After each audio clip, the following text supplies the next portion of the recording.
Jake Hatch of Locked On Cougars covering all things BYU. The remainder of this schedule: Baylor, Arizona, Oklahoma State, UCF, a really brutal stretch with that Arizona, Oklahoma State, UCF, Utah. Then you get Kansas, Arizona State, and Houston to finish this thing out. Should the rest of the conference be afraid of BYU as title contenders, and maybe not even the rest of the conference, but the way the rest of this schedule plays out? Let's break that down next. Can the Cougars not just go bowling but make some serious noise? Yeah, I think they can. Here's the deal is that you mentioned that stretch. You go Arizona, Oklahoma State, UCF, bye week, and then Utah. That 4-game stretch is really going to determine what I think the whole tenor of what BYU season feels like. If they go out there and lose all 4 of those games, well, suddenly the sheen comes right off of this season, and you're like, wow, well, that kind of died real quick. The other thing is this is a BYU squad that feels like they have got just the whole team bought into what they're doing right now, and I think they're going to compete better against those teams. The good news is you get both Arizona and Oklahoma State at home in back-to-back weeks. And if you can pick off both of those games, then I think the whole, just the sound around Provo is like, hey, this team actually is doing something here in the Big 12 and really proving themselves to be a capable team at the Power 4 level.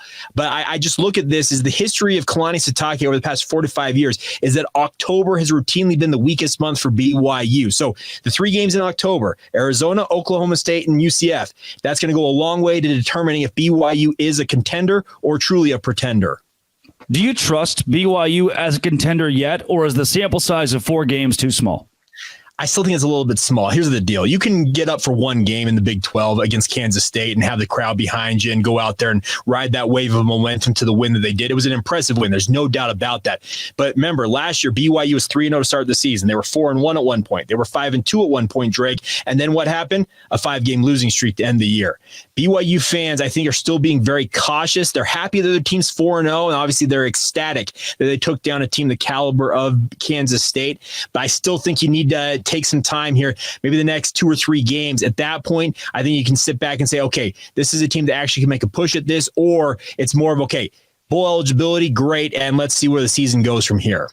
Jake, I texted Spencer McLaughlin of Locked On College Football, and the text read, this was 8:30 Saturday, if BYU beats Kansas State, it's a disaster day for the Big 12. Reason being, that's a Big 12 title contender in Kansas State, a school in BYU that many thought wouldn't go to a bowl game.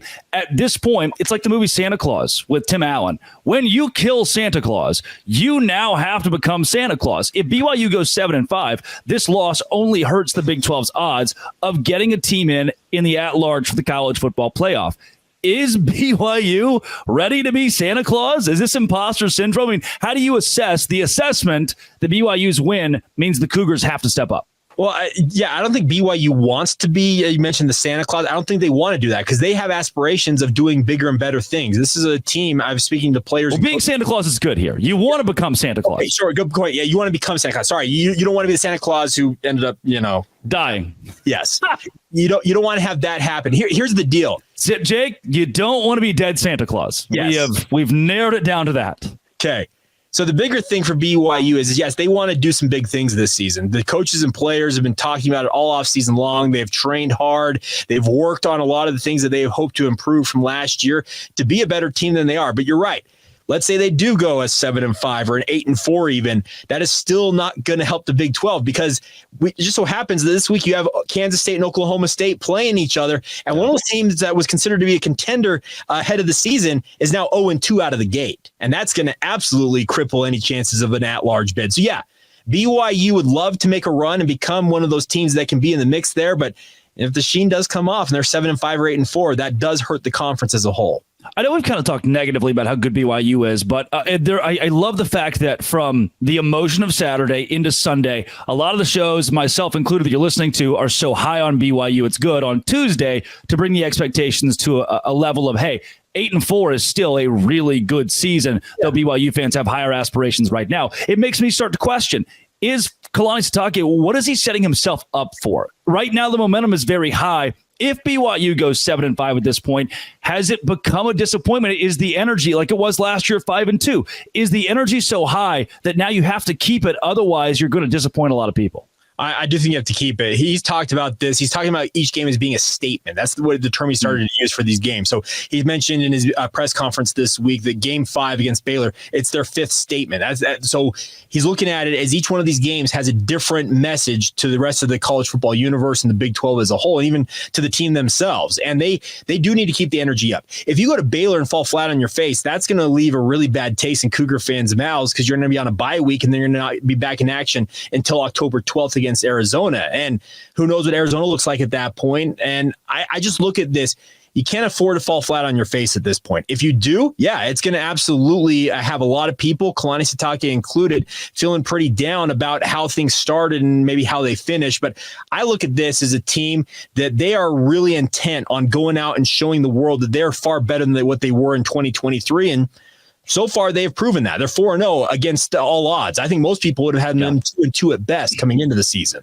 And that's to maybe make my point a little bit more clear. If BYU had started 2-2, finished 6-6, fans consider that a success. When you start 4-0, you build the idea in fans' heads, we can contend. Yeah. Then you go 6-6, you're looking at a much different 6-6 for the Cougars. Jake, when it comes to that, the emotion, the fan support, the current pomp, circumstance, and fervor for BYU, is this as good as it's been since they joined the Big 12? How does this compare to 5-2 last year, and where do fans sit following the 4-0 start? I think it's as good as it's been, absolutely, because last year BYU played a decent slate of games. They only went 2-7 in the conference, and that it didn't go the way that any BYU fan wanted it to go. Had they beaten the likes of Oklahoma or maybe in Oklahoma State last year and had gotten that elusive sixth win and gone bowling, maybe the feeling would be a little bit different right now. But the fact you beat one of the bona fide contenders in this league in Kansas State, it's absolutely the best it's been to this point. I love it. Jake, I need it to keep going. I need BYU to. And let me add one thing on that. You mentioned the 6-6 thing. I thought BYU going into the season 6-6 was the mark that I thought would be successful for BYU because remember they were 13th out of 16 teams. So you get to bowl eligibility, that's great. But you mentioned now that they're 4-0, you got to reset expectations. I think right now 8-4 should be the bar BYU is gunning for at this point at minimum because you start 4-0 and you go 2-6 down the stretch. Ain't nobody going to be happy. Yeah, and you could argue, hey, well, in those games we played a porous Wyoming team. Well, Houston is right down the schedule. We're going to give you a win against Houston later in the year. So you're already at 5. It's just a matter of picking up wins in those tougher games. And even Kansas now proves to be easier. And what Arizona State could be, and is Arizona easier than expected? I mean, there are more wins shaping up on the schedule than maybe I had imagined for BYU based on where we are now on Tuesday, September 24th. Jake, coming up, the Pac-12 is back. They got Gonzaga, and I know you're big. You cover all things on the west side of the country, and we've talked about Gonzaga as a player in Big 12 expansion. Put on the old KSL hat here. Let's talk some Big 12 expansion on Locked On Big 12, part of the Locked On Podcast Network, your team every day. Today's show is brought to you by FanDuel. I go to FanDuel and I say, hey, FanDuel, I think BYU is going to beat Kansas State. And so many of you guys are in the comment section saying, oh, this is clickbait and there's no way it's going to happen. And you know what? You don't even have to apologize. You don't have to. Because I went to FanDuel and I said, FanDuel, here's what I think is going to happen. BYU is going to beat Kansas State. And FanDuel said, fine, put some money on it. And I did, and I won. NFL fans, too. You can start with a big return on FanDuel, America's #1 sportsbook. When you get a hunch in the middle of the game, you can check on the latest stats, view live play-by-play, and so much more on the same page where you placed your bets. And you'll get started with $200 in bonus bets guaranteed when you place your first $5 bet. That's right, $200 in bonus bets guaranteed when you place your first $5 bet. That's FanDuel.com. You can live bet there, check live stats, live play-by-play. So many options and ways to utilize FanDuel, and you can utilize it to bet on the BYU Cougars when you think they're going to win. That's FanDuel.com. Visit them today.